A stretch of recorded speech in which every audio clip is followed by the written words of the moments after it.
আসসালামু আলাইকুম। মাওলানা রফিকুল ইসলাম মাদানী তিনি সবসময় জ্বালাময় বক্তব্য দেন। সাংবাদিক ইলিয়াস ভাইকে নিয়ে একটি বক্তব্য দিয়েছেন। ইলিয়াস ভাইকে আমেরিকার দালাল বলে জ্বালাময় বক্তব্য দেন। অথচ মাওলানা রফিকুল ইসলাম মাদানী সাংবাদিক ইলিয়াস ভাইয়ের চ্যানেলে সাক্ষাৎকারে কি কথা বলছে, কিভাবে বলছে, তার প্রতি কতটুকু আন্তরিকতা দেখিয়ে কথা বলছে, এটা দেখলে আসলেও বোঝা যায় ইলিয়াস ভাই আদৌ কি আমেরিকার দালাল কিনা। চলুন তাহলে আমরা সেই ইলিয়াস ভাইয়ের টকশোটা দেখে নিই। রফিকুল ইসলাম মাদানী, আপনার কাছে যাই। ভাই, আপনারা আলেমরা তো যখন আমরা দেখি বিভিন্ন ইউটিউব, ফেসবুকে আপনাদের অনেকের বক্তব্য দেখি। আজকে মনে হয় একটু সরাসরি বলি, হ্যাঁ? একটু কিছু কষ্টের কথা। আপনাদের মামুনুল হক সাহেব যখন বক্তব্য দেন, ওনার আশপাশের লোকজন স্টেজ থেকে পড়ে যাওয়ার অবস্থা হয়ে যায়। হ্যাঁ? যেই ধমক উনি দেন। জেলখানায় ছিলেন, জেলখানায় কেন গিয়েছিলেন সেটাও আমরা জানি। আপনি সারা দেশে মোদি বিরোধী আন্দোলনের লোকজনকে আপনি রাস্তায় নামায় দিলেন। এরপরে আপনি গার্লফ্রেন্ড নাকি বউ নিয়ে আপনি ইয়েতে গেলেন, রিসোর্টে গেলেন। তো আপনার এত যৌন উত্তেজনা উঠে গেল, আপনি তখন এমন পরিস্থিতিতে আপনি ভাই এ আরেকটু ইলিয়াস স্টেজ ভাই আরেকটু মানে নমনীয় হব? শালীনতার সাথে আরেকটু বললেন। নমনীয় হব? মানে বলেন ঠিক আছে, মানে কথা যেগুলো আমরা থামাবো না আপনাকে, তো কিন্তু আচ্ছা, আরেকটু নমনীয় হয়ে বলি। মানে উনি যে এই ইয়েতে গিয়েছিলেন, মানে রিসোর্টে স্ত্রীর সাথে দেখা করতে গিয়েছিলেন, একান্তে সময় কাটাতে গিয়েছিলেন। তো এই যে উনি ওই সময় গিয়ে তারপরে ধরা-টরা খেলেন, তারপরে জেলখানায় যাওয়ার পরে যেই মানুষগুলো, কেন বললাম জানেন? কথাগুলো কেন বলছি? কারণ ওই জেলখানার মানুষগুলোর পরিবারের সাথে নানানভাবে আমি কিন্তু সম্পৃক্ত। যারা উনাকে নিজের, আপনি নিজে জেলে ছিলেন, আপনি জানেন সেখানে পানির স্বল্পতা, গোসল করার, উজু করার জন্য অ্যা পানি পাওয়া যায় না। অনেকের গোসলের পানি ২-৩ জনের পানি উনাকে দিয়ে দিয়েছেন। বাড়ি থেকে একটু খাবার গিয়েছে, সেই খাবার হুজুরকে দিয়েছেন।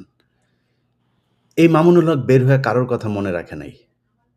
যদি মনে রাখতো, আপনাদের এই আলেমরা যদি, আপনারা যারা জেল থেকে বের হয়ে এখন বাইরে আছেন, হেলিকপ্টারে চড়ে, চড়ে বিভিন্ন জায়গায় মানুষকে বুঝাইতে যান, আপনারা যদি মনে রাখতেন আজকে এই লোকগুলোর জেলখানায় থাকতে হইতো না।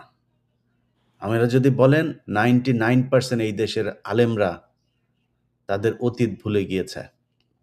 এখন সবাই আছে, কে কোন দলের সাথে মিশবে, কোন দল থেকে কয়টা আসন নিবে, এইটা নিয়ে নানান ধরনের ব্যস্ততার ভিতরে আছে।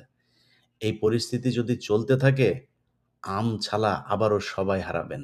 এই দেশে জুমার খুতবা দিতে পারেন নাই, একটু মনে রাইখেন। তো আপনি আমাকে সংযত হতে বলেছেন, আমি যথেষ্ট সংযত হয়েই ছিলাম এতদিন। না ভাই, আসলে আমি আমি তো আপনার কথা তো আমি আটকাইতে আপনি পারবো না, কারেক্ট। বা হুজুর আপনি জি। কারেক্ট, আপনি কারেক্ট। আপনি যেটা বলেছেন ওইটাই ঠিক আছে। আমি ওইটাই ঠিক। কিন্তু এই যে নুরুল ইসলাম ভাই জানেন, ভাই আমি যে পরিমাণে তদবির এইটার জন্য করেছি, এই তদবির যদি আমি অন্য কিছুর জন্য করতাম, এতদিনে অন্তত ৫০ কোটি টাকার মালিক থাকতাম। বাস্তব, আমি সাক্ষী এটা। অন্তত ৫০ কোটি টাকা। আমি যেই রাষ্ট্রের যেই পর্যায়ের মানুষের সাথে কথা বলিয়ে দিয়েছি আপনাদের বিভিন্ন জনকে, বিভিন্ন জনের জামিনের ব্যাপারে। অনেকের জামিন হইতো না। আমি ইলিয়াস হোসাইন সেখানে ইন্টারফেয়ার না করলে জামিন হইতো না। করানো হয়েছে, জামিন হয়েছে। কোন বলেন, আপনারা জানেন, বলেন কারো কাছ থেকে কোন টাকা পয়সা নিয়েছি, চেয়েছি? পকেট থেকে দিয়েছি আমি। নুরুল ভাইকে জিজ্ঞেস করেন, আমার পকেট থেকে লক্ষ, লক্ষ টাকা দিয়েছি আমি। আমি গরিব মানুষ। আল্লাহ আমাকে যতটুকু সামর্থ্য দিয়েছে চেষ্টা করেছি। এগুলি অনলাইনে সোশ্যাল মিডিয়াতে বলিও নাই, বলার বিষয়ও না।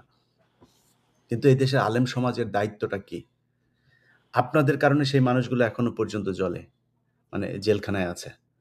বিশ্বাস করেন, যদি ভুলে যেতে পারতাম, এগুলো নিয়ে যদি খারাপ না লাগতো, আপনারা কেউ যদি এ এই মানে না করতেন, তাইলে এই এগুলিতে যাইতাম না। এখন খারাপ লাগে, আমার খারাপ লাগে, এখন কি করব? অনেক মানুষ, এই যে আপনারা ৩ জন দাড়ি টুপিওয়ালা মানুষ আছেন না?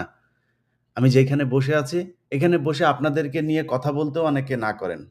ভাই আলেমদেরকে আপনি আপনার YouTube চ্যানেলে আইনা খায়া ফেলবে। আরে ভাই আমি দুনিয়ায় ১ সেকেন্ড বাঁচতে পারবো না আল্লাহ না চাইলে। কত এসব বিপদ আল্লাহ কত বিপদ দিয়েছেন, আল্লাহ সেটা কাটিয়ে দিয়েছেন। এগুলো নিয়ে কেয়ারও করি না। কিন্তু কথা হইলো যে আপনি আলেম, আপনার আরেকজন আলেম সহকর্মীকে আপনি সহযোদ্ধাকে আপনি জেলখানায় রেখে আসলেন। আপনার ইচ্ছা করেন ওই মানুষটা জেল থেকে বের হোক? যদি সত্যি হয় আমি যেকোনো জঙ্গিবাদের বিরুদ্ধে। কেউ যদি আসলেই জঙ্গি হয়ে থাকে তারে বিচার করেন। এইভাবে চলছে এই দেশ। তো আমি ইয়ের কাছে রফিকুল ইসলাম ভাই আপনার কাছে আপনি আলেমদের রিপ্রেজেন্ট করবেন আজকের এই অনুষ্ঠানে। আপনাদের আসলে মানে মানে ঘুম হয় কিনা? এটা একটু জানতে চাই। প্রিয় ভাই সাংবাদিক ইলিয়াস হোসেন, আপনাকে আন্তরিক মোবারকবাদ, ধন্যবাদ জানাই। দেখুন, আসলে বড় আফসোসের বিষয়, পরিতাপের বিষয়, কষ্টের বিষয় যে আজকে ৫ই আগস্টের পরেও আপনার আসিফ আদনান কিংবা আবরার ভাইয়ের মতো ব্যক্তিদেরকে আজকে আ মামলায় জড়ানো হচ্ছে। ইসলামপন্থীদের মধ্যে একেবারে কয়েকটা হাতে গোনা কয়েকটা নাম বললে যে মানুষগুলো আওয়ামী লীগ সরকারের বিরুদ্ধে প্রাণপণ রাজপথে লড়াই করেছে। একেবারে সামনের সারিতে ছিল যারা, এবং আওয়ামী লীগের হিট লিস্টে ছিল যারা, এই সমস্ত মানুষগুলোর মধ্যে এই ২ জন মানুষ অন্যতম। আরেকজনও যিনি আছেন যার নামে মামলা দেওয়া হয়েছে, জাকারিয়া মাসুদ ভাই সম্ভবত। তো উনিও সরকার বিরোধী লোক, আওয়ামী বিরোধী লোক। কিন্তু আসিফ আদনান ভাই এবং আবরার ভাইয়ের কথা আমি একেবারে সুনির্দিষ্ট বলতে পারি যে আসিফ আদনান ভাই এই আন্দোলনে স্বতঃস্ফূর্তভাবে ছিলেন। এই যে হাসিনা কিংবা রয়ের যে প্ল্যানিং, এখনো সেই একই প্ল্যানিং রয়ে গেছে। এটার কারণও বলি আমি। আপনি এনএসআই বলেন, ডিজিএফআই বলেন, সিটিটিসি বলেন, এটিইউ বলেন, ওই যে সেটআপটা ছিল হাসিনা আমলে, রয়ের যে সেটআপটা, এটা কিন্তু এখনো পর্যন্ত ভাঙে নাই। এখনো কিন্তু সেই সেটআপই রয়ে গেছে। কিছু, কিছু বিষয় না বললেই না। ভাই আমাদের দেশে কিছু, কিছু আলেম আছে বুঝছেন? এরা আল্লাহ মাফ করুক, অন্য কেউ বিপদে পড়লে বা ঝামেলায় পড়লে আল্লাহ মাফ করুক এদেরকে আলেম বলতেও ভুল হয়। এরা খুশি হয় আর। ভিন্ন অঙ্গনের মানে তার মতাদর্শী না, একটু ভিন্ন মতাদর্শী, জিহাদকে ভালোবাসে, আল্লাহর পথে দ্বীনকে বিজয়ী করার কথা বলে, দ্বীন প্রতিষ্ঠার কথা বলে। এই সমস্ত মানুষগুলোকে আর আপনার এভয়েড করে চলে। এমনকি তার মতাদর্শের না হওয়ার কারণে, মানে মনে করেন তার দলের না হওয়ার কারণে সে সেও খুশি। আমি আমার কথাই বলি, আল্লাহ মাফ করুক। মানে ১ সপ্তাহ ব্যবধানে ২ বার আমাকে গ্রেফতার করা হয়েছে আওয়ামী লীগ আমলে। এবং কি এদেশে অনেক বড় শায়েখ মাশায়েখ, হেফাজতের অনেক বড় নেতা, জামাতের অনেক বড় নেতা বা এই সময় অনেক নেতা ছিল। তাদের মধ্যে আলেমদের মধ্যে ১ম গ্রেফতার হয়েছিলাম আমি। তো আমি যখন গ্রেফতার হই আমার এখনো স্পষ্ট মনে আছে, গাছড়া থানায় একজন সম্ভবত গোয়েন্দা সংস্থার কোনো কর্মকর্তা হবে। সে বলতেছিল, "হুজুর বলেন তো আপনাকে সর্বপ্রথম কেন গ্রেফতার করা হয়েছে?" আমার তখন মানে একেবারে কোট করতেছি, আমার এখনো স্পষ্ট মনে আছে। আমি বলছি যে, মানে কেন বলেন তো? মানে আমিও কৌতূহলী বশত জবাব দিলাম। আমি জানতাম ওরা কি বলবে। বলতেছে, "হুজুর আপনাকে দইরা আমরা একটু টাচ করতেছি।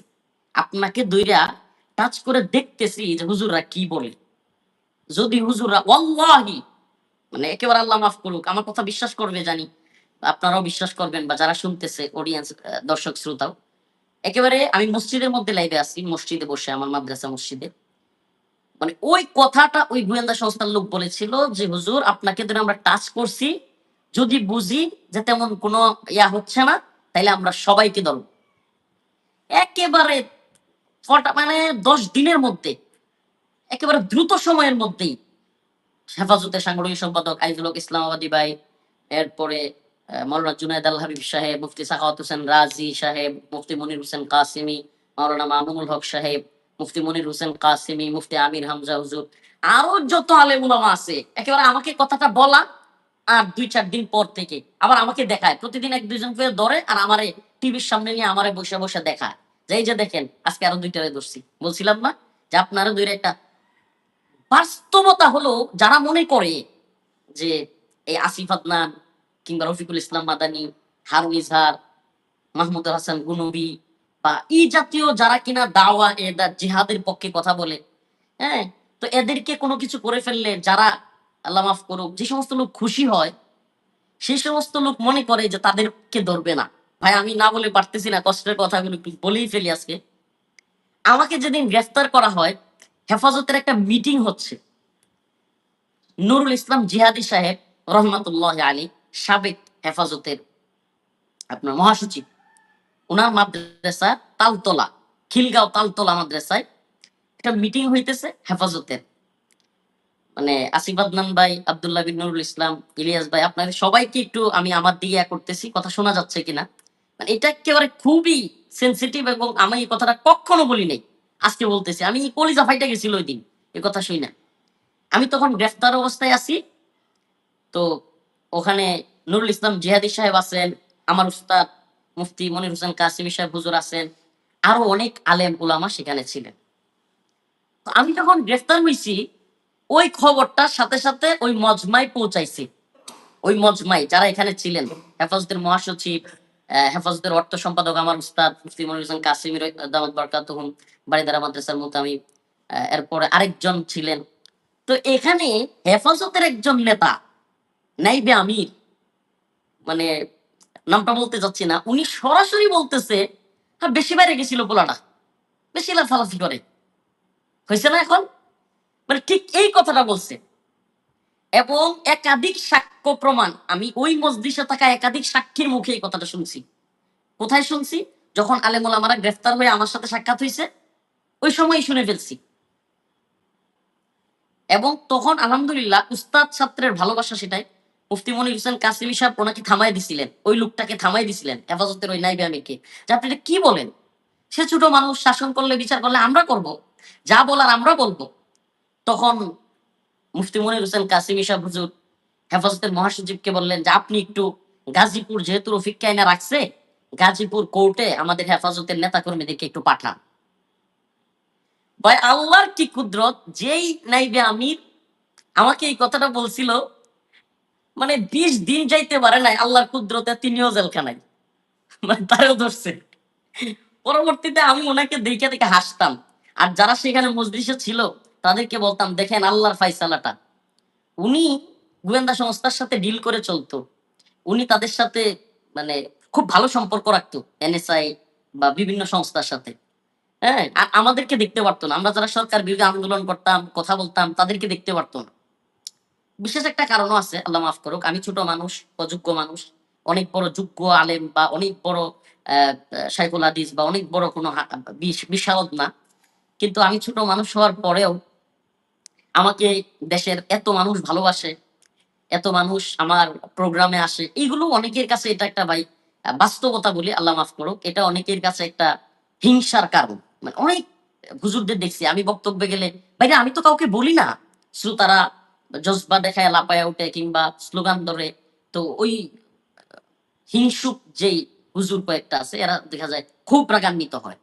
তো এই লোকগুলোর মধ্যে একজন ছিলেন এই নাইবে আমির। তো ভাই কথাটা আমি বলতাম না, যে ওই লোকগুলো আমাকে গ্রেফতার করার পর খুশি হয়েছে এক দুইজন, যে কি বেশি বাড়াবাড়ি করে, পোলাটা বেশি লাফালাফি করে। পরবর্তীতে আমাকে কারাগারে গিয়ে বলতেছে যে হ্যাঁ আপনি, তুমি কসুর প্রধানমন্ত্রী বললা, এটা কি যায় একজন প্রধানমন্ত্রীর সাথে? আমারে গিয়া মানে বাইরে তো দালালি করছেই, এরপরে আমাকে ধরছে, খুশি হয়েছে, জেলখানায় গিয়ে আমার প্রশ্ন করতেছে, হ্যাঁ তুমি কসুর প্রধানমন্ত্রী বললা, এটা কি যায় একজন প্রধানমন্ত্রী? আমি বলছি, আমি আল্লাহ মাফ করুক, আমি সরাসরি যেটা বলছি ওনাদেরকে এটাই বলি, আমি বলছি আমি কি আপনারা বলছি কসুর প্রধানমন্ত্রী? কয়, না। আমি কাকে বলছি? এই শেখ হাসিনাকে বলছি, যে আলেমদেরকে জেলখানায় নিতেছে, যে আলেমদেরকে মারতেছে, যে হেফাজতের শাপলা চত্বরে অগণিত ছাত্রদেরকে হত্যা করছে, যে ভোটবিহীন নিশিরাতের ভোটে নির্বাচিত হয়েছে, তারই কসুর প্রধানমন্ত্রী বললে আপনার গায়ে লাগে কেন? আমার কিন্তু ভাই এই জন্য মানে এই তথাকথিত মুরব্বী গুলো আমার দেখতে পারে না। মানে আমি এই যে চটাং চটাং একেবারে মুখের উপর কথা বলে ফেলি, তো দালালি বাটপারি আমার সামনে চলে না। তো মানে সব তো মানে আল্লাহ মাফ করুক, অধিকাংশ হলো অমুক দল তমুক দলের মুরব্বী, ইসলামিক দল, বেশিরভাগ মুরব্বী আল্লাহ মাফ করুক আমাদের দেশে হালত বলি, বেশিরভাগ হলো দালাল আর বাটপার, বেশিরভাগ।